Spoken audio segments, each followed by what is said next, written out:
அன்பிலார் எல்லாம் தமக்குரியர் அன்புடையோ என்றும் உரியர் பிறருக்கு. இந்த குறளுக்கு முழுமையா சொந்தக்காரருக்கு நம்ம 2 பேருமா தான் இருப்போம். நம்ம 2 பேரும் இருப்போம்.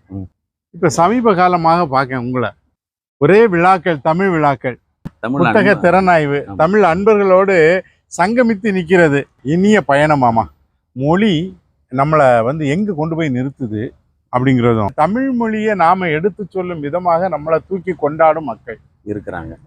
சமூக ஆர்வலர்களும் தொண்டு அமைப்புகளும் நிறைய விழாக்கள் கொண்டாடும் போது நீங்க வரணுங்க அங்க. ஆமா, இந்த தமிழ்நாடு அரசு மாண்புமிகு தமிழக முதல்வர் சரி திருக்குறள் திருப்பணிகள் திட்டம்னு ஆரம்பிச்சு பள்ளிகள்லயும் பொதுமக்கள் கிட்டையும் கல்லூரிகள்லயும் அனைத்து தரப்பு மக்கள்கிட்டையும் கொண்டு போய் இந்த திருக்குறளின் அருமை பெருமைகளை சேர்க்கணும்னு நினைக்கிறாரு.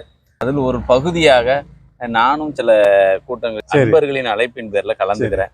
ரொம்ப சிறப்பா நெல்லை மாவட்டத்துல பண்றாங்க. திருக்குறள்ல இல்லாத விஷயமே இல்ல. உண்மைதான். அது ஒரு பொதுமறை அப்படிங்கிறதும் உலக பொதுமறை அப்படின்னு சொல்றதுக்கு எல்லா தகுதியும் திருக்குறள்ல இருக்கு. திருக்குறள் தமிழனுக்கான மறைநூல். ஆனா அது உலகமே கொண்டாடுது இல்ல. உலகமே எடுத்துக்கொள்ள பல்வேறு மொழிகள்ல மொழிபெயர்க்காங்க.